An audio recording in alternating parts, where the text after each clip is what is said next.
Kevin Owens is finally back in the WWE. Night 2 of SummerSlam is over, and it was amazing. Let's talk about it. The opening match was Finn Balor versus Sami Zayn, and when I found that out, I was kind of surprised because, yeah, it's going to be a good match. Yeah, it's a number one contenders match for the biggest title in WWE, but it doesn't have a lot of star power. So I was like, okay, that's different, interesting, but cool. What I can say I firmly did not expect is for Kevin fucking Owens to return. So the match is about to start. Nick Aldis came out. Gentlemen. He said he's been reinstated as GM, and he decided to add a third person to this. And then everybody expected Kevin Owens, of course. The crowd was chanting KO. Everybody was so excited. And then Gunther came out, and I was pissed. I genuinely thought that this was how it was just going to be Gunther. And then as Gunther was going towards the ring, Nick Aldis was staying on the stage. He wasn't going back to the backstage. And I was like, oh, wait, hold on. I can hold out hope. Maybe he's going to say something else. And then right as it's about to start, gentlemen, he added a fourth opponent, being Kevin Owens. The pop was genuinely insane. If you want to hear like the pops and reactions in person from all the big moments at SummerSlam, they'll be in my SummerSlam vlog coming this week. But this match was incredible, and obviously everybody knew Kevin Owens was going to win this. But the dude did not even lose a step. He went off. He did absolutely incredible. He literally a minute into the match, he was doing his running flip ass cheeks to the face move in the corner. He was doing swanton bombs to the outside. The dude he has not lost a step. This was genuinely one of the greatest moments I have ever experienced in my life. This entire night, but specifically this moment, was absolute cinema. It was damn near perfect. Kevin Owens is now your number one contender for the undisputed WWE Championship. He's going to be feuding with CM Punk, and we got Randy and Cody feuding now without the title, just pure hatred. SmackDown is, and you got Chelsea Green as your champion. SmackDown is absolutely back, baby. I am so excited, like you don't understand. And Sammy's reaction, just him staring at Kevin Owens in pure shock the entire time, even after the match started, was just, it added even more to it. This was a really, really good match too, on top of all that. I cannot wait. And I feel like Kevin Owens has a very real chance of dethroning CM Punk. And then next we had Chad Gable versus Penta, and Chad Gable won his first singles championship ever. The pop was unbelievable, and I am so glad I was able to experience this moment in person. This was obviously, unequivocally, 100% the right decision, and this match, it absolutely delivered. It was absolutely incredible. It was everything it cracked up to be. Probably, potentially the best match of the night. And that's a crazy thing to say, potentially, because this match was insane. That just goes to show, though, how many amazing matches there were on this night. And the best part, I think Chad Gable made Penta tap out, which is something you do not see in WWE very often. Your babyface tapping out, ever since John Cena did his whole never give up thing and then gave up. If a babyface taps out, they're seen like a little bitch. Like, that's why Gunther was saying, I made John Cena tap out like a little bitch. So babyfaces just don't tap out anymore. But I love that they made Penta tap out, because Penta, he's going to be just fine. This doesn't hurt him at all. Chad Gable, this makes him look absolutely incredible. And that just made the moment even bigger. That he didn't just get a pin, he made Penta tap out. That is absolutely incredible. And I loved Chad Gable's Vikings themed gear. I loved him doing the Gable chant clap thing. The whole Rita was saying skull. It was awesome. I absolutely loved every last second of this match. And I cannot wait to see all the amazing matches and storylines that Chad Gable can have now. Chad Gable was so emotional. He was, sorry, I burped. He was crying. This was incredible. I almost cried. This was absolutely amazing. And a beautiful moment he got to share with his family after he won. This was just everything about it was perfect. Absolutely no complaints. And I would like to see maybe even Penta go into the main event scene off the back of this match. Then we had a match between Danhausen and Dominic Mysterio. And this match, it was literally curse line rules. I didn't realize until JD McDonough blatantly interfered. I was like, okay, I guess this is a no DQ match. But it wasn't like, an amazing wrestling match, but it was amazing in the sense that it was everything it needed to be. It was great Danhausen shenanigans. We had the interference of JD McDonough. We had the interference of the Mini-Housens. We even had Joe Hendry, which I was so happy to see Joe Hendry, and I'm not going to lie, his theme song scared the ever-loving shit out of me. I was so happy I got to see Dominic Mysterio at the WWE Superstore. I got a Dominic Mysterio mask, so I was able to wear that during this, and it was awesome. So this match was super entertaining. It was a lot of fun, but there is one glaring issue. Why in the world is the guy who made John Cena lose in his final PLE, who beat AJ Styles, who beat Rey Mysterio, who was a double champion for months, who is widely considered a future cornerstone of the business, someone super over, and the top champion of AAA. How is that man losing to a comedy character? That is diabolically bad.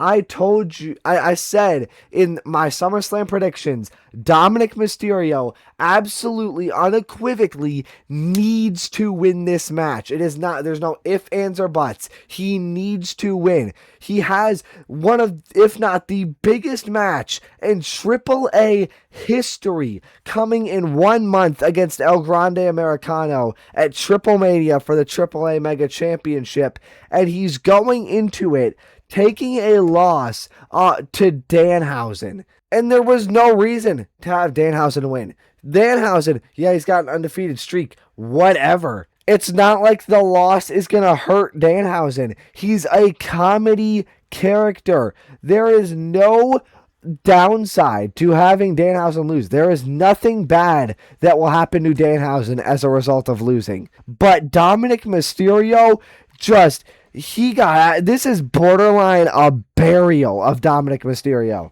This is absolutely unacceptable. While I enjoyed this match, while it was really entertaining, I cannot get past the fact that Dominic Mysterio should not have won this. I will say, JD McDonough beating up the Mini-Housens was super funny. I mean, the dude, he hit a big boot, he hit a body slam, and he hit an absolutely diabolical choke slam to one of them. But again, Danhausen, he should not have won this. And it seems like the same thing that happened with El Grande Americano is now happening with Dominic Mysterio, where on the main roster, they just don't know how to use him. It's just like WWE doesn't know what to do with them. But in AAA, they are the most over acts in the history of the company. Seriously, Dominic Mysterio and El Grande Americano are the most popular figures in all of AAA history, it seems like. I mean, when Dominic Mysterio debuted in AAA, he was getting 98 Steve Austin pops. I mean, he is booked like an uber super mega star in AAA, and then on the main roster, he's getting jobbed out to Danhausen. And this guy can genuinely main event WrestleManias. He should not, like, you cannot just have him be like a AAA only superstar or something. I don't know how you recover from this if you're Dominic Mysterio. I mean, man, he needs to start winning matches and winning them fast. Then we had a match between Trick Williams and Baron Corbin for the United States Championship. And I would like to say, at the start of the match, everybody was waiting for Trick Williams. After Baron Corbin came out, everybody was waiting. Trick Williams, whoop that trick, whoop that trick. And then Lil Yachty comes out. He genuinely got a negative pop. Literally, I think it went below 0 decibels in there from the crowd. And I was so pissed, bro. They need to stop having Lil Yachty. On big premium live events, every time Lil Yachty comes out before Trick Williams to introduce him, it's not worth it. It's genuinely not. They did it at WrestleMania 42, and he still got no pop. Like, genuinely, I was there in person, and then I listened to it on clips and on TV and stuff, and the crowd is so much louder in person than it is on TV, and it was still dead silent in person. That should be saying something. He even came out to the song, I don't even know if he made it or not, where it's like, it's cold like Minnesota and stuff like that, and he still got no pop. And another thing about Trick Williams' entrance was the crowd was surprisingly quiet for Trick Williams' entrance, which is weird because usually even quiet crowds are loud for Trick Williams. Like, it was weirdly quiet, and I don't know why. But that was weird, but nonetheless, I really like Trick Williams' intro. To seeing it in person is just incredible. It's a whole different experience than on TV. Solid match, and I said in my predictions it would be huge if Trick Williams could kick out of the end of days. That would really help him a lot. And I thought this was the easiest match to predict on the entirety of the card. And I think everybody, their mom, their dog, their fish, and their left pinky toe thought that Trick Williams was going to win this, and they wanted to do this to give Trick Williams a reliable name to beat. But Baron Corbin is your new U.S. champion, and it was extremely surprising. I genuinely did not expect for Baron Corbin to win this at all. And I am a little iffy. I do feel like this could be a bad decision. And I feel like the only way it won't be a bad decision is if Trick Williams goes to the main event. And with his recent interaction with CM Punk, I could see it happening. But I feel like if Trick just stays in the mid card and he loses this title, I don't like that. I think that's unnecessary. Just have him keep the title. I'm intrigued to see a Baron Corbin United States Championship run. I would like to know why exactly they decided to put the title on on Baron Corbin, but I'm intrigued, and I really hope Trick Williams goes to the main event scene off the back of this. Staying on the topic of the main event scene, holy shit, man. Chelsea Green is your new women's interim WWE champion. And I'm going to be honest, man. I was rooting so hard for Chelsea Green. You know how I said earlier in the video, I got a Dominic Mysterio mask. I wanted to get a Chelsea Green hat. I looked through the entire store for a Chelsea Green hat and couldn't find it. The mask was my second choice.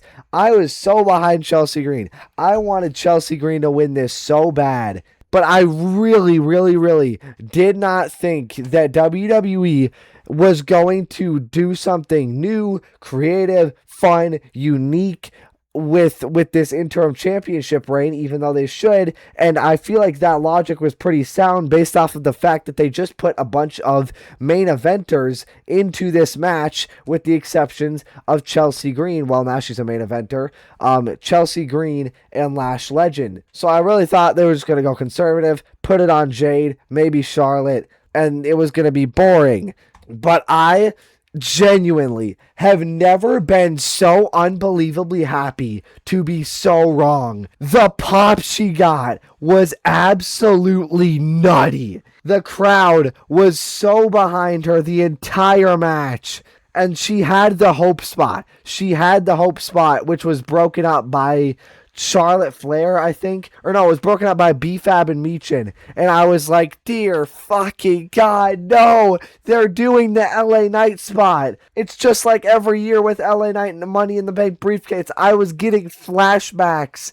But Chelsea Green ended up upside down. And I was like, she's not moving. She's not rolling out of the ring. And usually they do that if they're going to not win, just so, you know, they're out of everybody's way. And I was like, Chelsea's staying there. Maybe there's a chance. And after a whole brawl, Tiffy and Lash got pushed off a ladder. Tiffy also had Vikings-inspired gear, which was cool. Speaking of Tiffy, she took an absolutely disgusting powerbomb on top of the ladder from Lash Legend.